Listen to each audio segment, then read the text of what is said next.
All right, guys. So you remember these two characters? These two woke revolutionary ASU students who went viral for basically trying to kick out two students from the Multicultural Center at the university simply because they were white and had political slogans that they didn't agree with. Okay, so they went viral trying to kick them out of the Multicultural Center. I did a video on it. I've done multiple videos on it. I'm pretty sure everybody remembers what happened. If you don't, you will be reminded in this video. Yeah, I'm making this video because these two apparently are being punished by ASU, right? ASU is actually doing something about the racism on their campus, right? Just not in the way that these two wanted it to happen, okay? So they're actually having a meltdown over this. And guys, I gotta tell you, man, this is probably one of the most interesting meltdowns I've seen all 2021. And this happening right before the end of the year is like a boat on top for all the craziness that has happened in 2021. So without further ado, let's get into their little rant here because it's just absolutely fascinating to me how these girls are just melting down over the fact that, hey, yeah, you can't be a racist towards people even if they're white and get away with it. No, you can't, right? There are going to be consequences for that. So let's go ahead and play this clip. On September 23rd, hateful and racist symbology invaded our Multicultural Center on ASU's Tempe campus and made the center unsafe for BIPOC students who were trying to study. What the hell is a BIPOC student? What? Bruh, all these terms and acronyms, bruh, how do they keep up? How do you keep up? Okay, that's a whole class in and of itself. Learning what all these acronyms stand for. The two white men, both students, displayed a Police Lives Matter sticker, a Bass Pro hat, a Chick-fil-A cup, and an anti-Biden t-shirt. All symbols of hate according to these two. Right? A Chick-fil-A cup, that's a symbol of hate to them, okay? Police Lives Matter. Okay, listen, do you guys understand? They're identifying these students, one, by their race, right? Not even their name. Two white students with a Police Lives Matter sticker, a Chick-fil-A cup, a Bass Pro Shop hat. Do you guys understand that these are symbols of terrorism, right? That's the way they're trying to frame this, okay?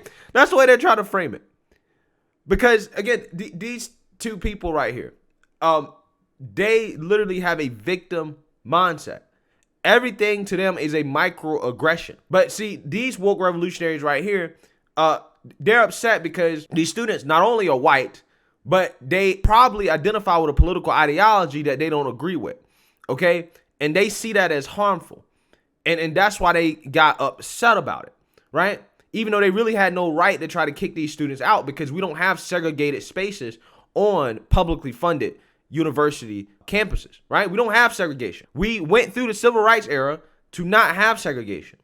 But these people are so progressive that they're actually regressive and they want to take us back to the civil rights era. They don't even realize it. They don't even realize it. And I guarantee you that if these two girls were studying in a place that somebody deemed white only and they got kicked out because they're not white, I guarantee you they would be crying racism. They would be crying racism the loudest, okay? If there was a white only study space. But see, here's the thing. In their mind, they think it's okay for black students to study anywhere, right? If there's any discrimination against black people or so-called people of color or whatever, right? That's racism. However, they can openly be racist and discriminate against white people. That's what they believe. And see, that's what bothers me about these people because honestly, I'm not really opposed to people wanting to have their own space, right? If there's a congressional black caucus, I don't see why there can't be a congressional white caucus, okay? If it's allowed for one group, it has to be allowed for everybody. However, if you're not going to allow it for one group, then you can't allow it for anybody, right? You can't allow it for anybody. I don't think there should be segregation on campus, period. But I'm just saying, if you're going to have a space simply for so-called people of color, then white people should better have a space just for white people, okay? But we know, obviously, they would not be able to get away with that. They wouldn't be able to get away with it. So, again, this is the problem. These people just want to be able to be racist towards others, but they don't want the same thing to happen to them, okay? But what they don't realize is that the world doesn't work like that. You either have all of it or you can have none of it. That's how the world works. You can't have your cake and eat it too. The Police Lives Matter sticker was on one of the white man's laptop, which was clearly directed towards a black woman who was leading the black study tables across from him, as the boys chose to sit across from the black study tables. Okay, and so what? And so what? Oh, a Police Lives Matter sticker is pointed at you. Oh, I mean, one, is he actually pointing it at you as some type of threat? I don't think so. But even if he was, so what? Why does that hurt you so much? I don't understand. The boys made the space uncomfortable with their nonverbal aggressive gestures directed towards the black woman. The students called for help from ASU, but no one came for over 30 minutes. Yeah, because it's not a serious incident, right? Imagine calling up, I guess, the campus police or whatever, and she's like, Help, help. We have 2 white men in the multicultural studies center. I need help. They're dangerous to me. all right, man, slow down. So tell me, what are they doing? Why do you feel like you're in danger? Why do you feel like they're a threat? Well, first of all, they're white. Second of all, they have a Chick-fil-A cup, a Police Lives Matter sticker on their laptop pointed directly at me. I'm a black woman, by the way. And to top it all off, they have a Bass Pro Shop hat on, too. These are all symbols of hate and racism, and I can't stand it. Could you please come and help immediately? If that's what you said, there's no wonder why they didn't show up, because they were not a threat. Okay, you're simply in your feelings. So we were forced to confront these men by ourselves. After this incident, we received thousands of threats on our personal Instagram, Facebook, Twitter, and email accounts.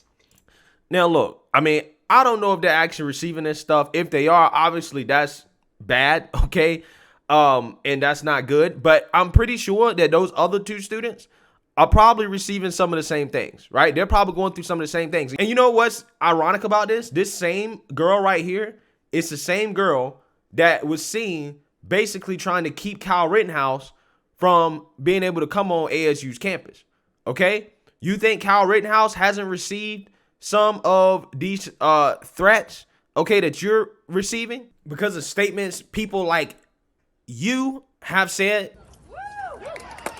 And I want to talk about that Kyle Rittenhouse coming to ASU is not an isolated incident. ASU is not only a predominantly white university, it is a white supremacist university. Thank you all. We want to say Kyle Rittenhouse is not just any random killer. He's a white supremacist killer. He is a vigilante. He's a descendant of white Americans who killed black and brown people. And those white supremacists back in the day were also acquitted of all charges if we have read history. Kyle Rittenhouse didn't get a guilty verdict because he was white. To Kyle Rittenhouse, right? Defamatory, false, slanderous statements that you guys have made about him, calling him a white supremacist, a murderer, okay? All these things that people like you have said about him, you think he's not receiving some of the same things that you're receiving? And that doesn't make it right, obviously. Those things are wrong and should not be tolerated by anybody, no matter what side of the political aisle you're on, no matter what your ideology is. It shouldn't be tolerated. But what I'm saying is that you're kind of getting the same energy back to you that you put out in the world towards other people. That's just kind of how life works. People have to be careful what type of energy they put out towards others, because again, they might receive that same energy back towards them. I mean, you're sitting up here complaining about receiving these threats, which are bad, right? And I don't condone any of that stuff. I think that's wrong. But again, you're putting energy towards other people that is causing them to receive the same type of things. But yeah, you want to play victim. It's okay for you to do that to other people, but hey, when somebody checks you for your racism and your discrimination, oh man, that's wrong. I'm a victim, right? This is bad. ASU is responsible for violence against us. Again, you can't have your cake and eat it too. These people, they want their cake and they want to eat it too, right? They want to be able to accuse other people of being racist bigots, okay? But if they get accused of being racist bigots, all of a sudden that's violence against them. And the irony here, guys, is that they're calling Kyle Rittenhouse a racist with no evidence whatsoever that the dude is actually racist. No evidence. He shot 3 white folks. 2 of them died. These people actually discriminated against another person because of their race. They recorded it themselves of them discriminating against these people using racialized language. But yet they have an issue with being called out on their racism. Again, it blows my mind. More than 2 months since the incident. And Zara and I received these threats every single day. ASU was aware of how we were getting doxxed and suffering psychological and emotional violence by white supremacists from across the country, but it still did not protect us. Instead, they launched an investigation against us, and we had to mobilize the community to protect ourselves from being kicked out by the institution. ASU's investigation. Well, you're lucky that you wasn't kicked out yet. You're lucky that you're not kicked out, because what you were doing was bullying, right? It was outside of just free speech. You were bullying. You were trying to keep people from being able to sit in a part of campus that they pay for at a publicly funded university. Again, we don't live in the 1940s and 1950s anymore, okay? We don't have segregation. You guys are trying to enforce segregation on campus. Yeah, you should be kicked out for that. You're lucky you're still there. Found us guilty of interfering with university activities. Because you are, right? You're guilty. Dear white people, aka ASU, You openly discriminated against us on November 16th when you handed down your decision from your racially biased investigation. Yeah, because you were trying to discriminate against other people, right? ASU is not discriminating against you first and foremost. You're not being discriminated against because they punished you for something that you actually did, okay? But again, it's ironic how they're claiming discrimination because ASU is not allowing them to discriminate against other people, right? Based off their race. Again, they're crying racism and discrimination because they're not allowed to be racist and discriminate against other people. Again, this... What are these kids going to school to learn? Because they're definitely not learning any common sense or any basic logic, okay? Because I think anybody with 2 brain cells will understand that, hey, you know what? Maybe this ain't the move, right? Maybe I should come out here and complain about being discriminated against because I can't discriminate against other people, okay? And then they want to complain about ASU being, I guess, a school for white people, right? Or white supremacy or whatever. And I'm like, okay, if you feel that way, why are you on campus? You can easily go to a HBCU, go to a historically black college and university if you don't want to be at a so-called white school. Go to those schools. You have plenty of schools that you can go to. But don't sit here and complain about the school being a white university and you happily attend and get an education there and take advantage of the benefits and try to get a degree. It doesn't make sense. If you don't like it, leave. Leave. Don't go to the school. It's really that simple. We are being persecuted for defending our multicultural center from racism and sexism. You gave us 2 punishments. The first one was a warning, and the second one was to write a 3-page paper on how next time when we talk with white people about race and society, we will be civil. And they went soft on you. That's soft. Again, they should have probably considered kicking you out of school. But they gave you a warning. They made you write a paper, right? And the worst part about it is they told them, well, next time you talk to white people about being civil. No. They should have told you should not be talking to anybody about this, okay? You should not be confronting anybody about this stuff. That should have been the terms and conditions. The terms and conditions should have been mind your own damn business. You don't have the right to enforce segregation on our campus. If you do it again, you're done. That is what the letter should have been, right? That's what it should have been. It shouldn't have been no, oh, how are you going to talk? No, none of that. Because the problem is they're not minding their own damn business. And that's the problem with this world. If more people minded their own business, we would be in a much better place.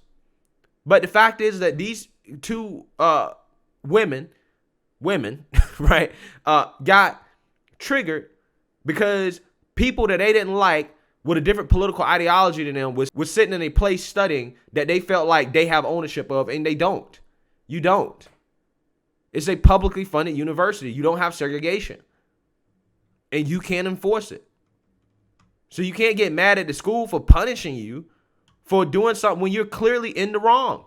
Clearly. They're really giving you a slap on the wrist and you're still complaining. You're still pushing the issue when you should be expelled. This video is in fulfillment of our educational intervention. We're going to give ASU an educational intervention on why telling students of color at ASU to be more civil in the face of white supremacy and neo-Nazism on this campus is actually violent. ASU is a violent place. Just last week, Okay, so if ASU is a violent place, leave. Leave the campus. I'm going to put the full link in the description for you guys to watch more of it. But, you know, I mean, it's really nothing else outside of them just complaining, right? Matter of fact, let me go back here. This girl right here on the right, or the left, she's a Ford fellow, right? She's a plant. She's been paid to be there to push this type of woke nonsense on campus, right? She's getting paid to do this, okay? And again, it doesn't make sense that ASU is even tolerant of this stuff at all. They're complaining about being punished, but in my opinion, ASU was too soft on them. They should have went harder. They got off easy. Because these women are clearly radicalized. They're radicalized and they need to be reined in. They need to understand that, no, you can't bully people on campus and try to enforce segregation and then want to play the victim card. No, that's not how it works. White people have the right to study any place on campus just like black people do. If you don't want to be discriminated against, why are you trying to discriminate against other people? It doesn't make sense. And then you, again, want to play victim because the university is not going to allow you to be racist towards others and say, well, that's violence. It's violence if the university doesn't allow me to be racist towards other people. It sounds to me that these girls are not going to back down. And low-key, part of me is like, well, if they keep doing what they're doing, maybe they'll actually get expelled. So, hey, it is what it is. Let me know what you guys think. Make sure you like, comment, and subscribe. Most importantly, share a black conservative perspective. Peace.